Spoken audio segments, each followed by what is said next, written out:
Ya, alhamdulillah. Ini pemuda-pemudi di usia muda masih produktif, daya pikir masih kuat, cita-cita masih tinggi, keinginan masih banyak.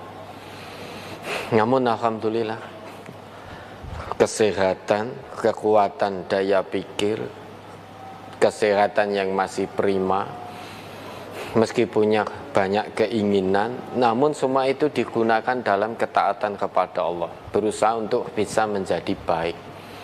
Mudah-mudahan pemuda-pemudi kita ini termasuk ke dalam golongan, salah satu golongan yang dijanjikan oleh Nabi, di mana akan datang satu hari tidak ada naungan selain dari naungan Allah. Dan menurut Nabi yang akan mendapatkan naungan Allah pada hari itu ada 7 golongan. Salah satunya syabun nasya'a fi ibadati rabbih, yaitu pemuda yang mana tumbuh kembangnya itu dalam ketundukan, ketaatan kepada Allah. Jadi masa muda, kenapa kok masa muda?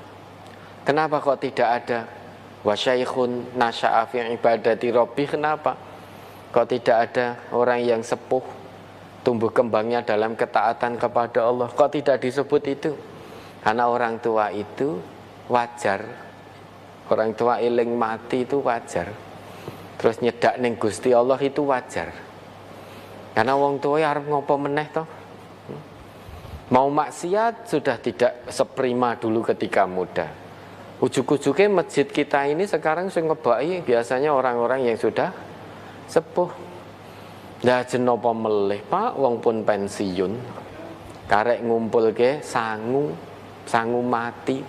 Kenapa tidak ketika masa muda ngumpulkan bekalnya? Ya.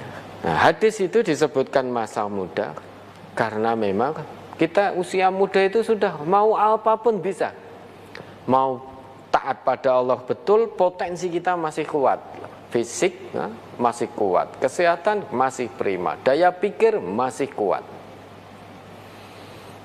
Mau bermaksiat juga iso tuntas mentok gitu loh. J6 ini harus maksiat ngopo-ngopo ini potensinya besar sekali. Maka kalau ada pemuda-pemudi menggunakan usianya dalam ketaatan kepada Allah, mudah-mudahan pemuda-pemudi kita termasuk ke dalam salah satu golongan yang dijanjikan oleh Nabi tadi. Ya, alhamdulillah, mudah-mudahan pengurus yang nanti dilantik itu betul-betul menyadari bahwa amanah itu bukan pujian. Jangan harapkan pujian dari manusia. Wah, saya pengurus Imamta. Ya kok nggak dipuji? Kalau hanya mengharapkan pujian dari manusia, jenengan gelisah nanti kalau tidak ada warga MTA yang memuji. Ya saya pengurus Imamta kok lewat kok meneng wae to Ki Doan. Kok nggak ada yang memuji? Ya saya pengurus gelombang, pengurus cabang kok nggak ada yang memuji toh. Ya saya pimpinan pusat loh, kok nggak ada yang memuji saya. Maka gelisah hati nanti. Ya, gelisah. Kalau tujuan kita dalam amanah ini adalah mengharap pujian manusia, maka saat tidak ada yang memuji, hati menjadi gelisah.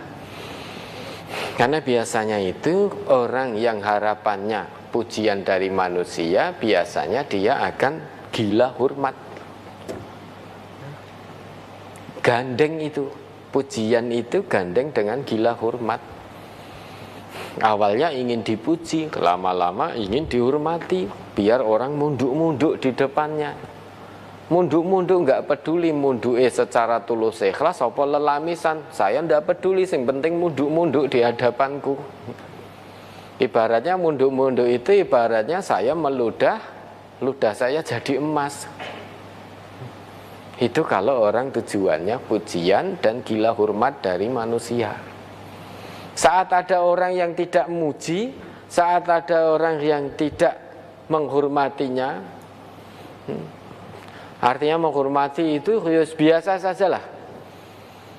Artinya loh kok di hadapan saya orang wedi, orang munduk-munduk. Saat ada yang seperti itu, hati menjadi gelisah, hati menjadi sakit. Lu wong iki wis ora ngajeni aku meneh. Nah, ingat, amanah ini bukan pujian, bukan penghormatan. Kalau itu kalian maknai sebagai pujian dan penghormatan, maka kalian akan gila pujian, akan gila hormat. Amanah ini adalah ujian dari Allah. Itu yang harus kalian tanamkan dalam hati. Ujian, yang namanya ujian pasti akan ada soal. Soal berarti itu pertanggungjawaban dari Allah. Akan ada yang lulus, akan ada yang tidak lulus dalam mengemban amanah ini. Maka seluruh imam taputri yang dilantik berusaha saling mengingatkan demi kebaikan, ya, agar semuanya lulus dalam mengemban amanah ini, lulus dari ujian ini. Ya, semoga Allah meridhoi. Yang diganti jangan sakit hati, karena biasa terjadi pergantian amanah di MTA ini biasa.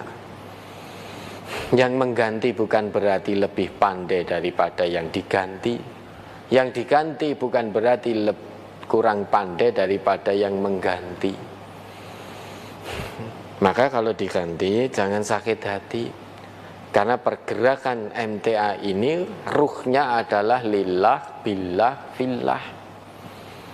Maka pergantian amanah insya Allah harusnya tidak sakit hati. Pergantian amanah itu sesuatu hal yang biasa. Yang diganti juga lillah, yang mengganti juga lillah. Kalau yang mengganti lillah, yang diganti lillah, semuanya lillah, maka akan ketemu lillah. Di dunia bertemu, di akhirat di surganya Allah juga bertemu. Yang diganti jangan merasa dikucilkan, jangan merasa asor, jangan merasa dipreteli kewenangannya. Di MTA biasa pergantian amanah sejak dulu sampai nanti, selama Allah masih mengizinkan MTA untuk berdakwah, maka MTA pergantian amanah biasa. Nah ini saat ini Ustadz Ghazali diganti Ustadz Marjono, itu biasa. Ustadz Ghazali nggak merasa wah aku kok diganti, enggak, biasa saja, karena ini kita lillah semuanya. Satu saat Ustadz Marjono menggantikan saya di sini, saya di situ, enggak masalah. Kita semua lillah, kita semuanya lillah.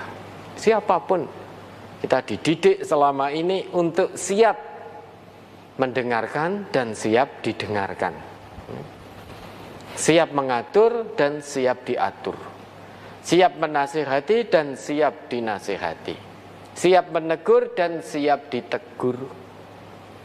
Itulah orang yang beriman.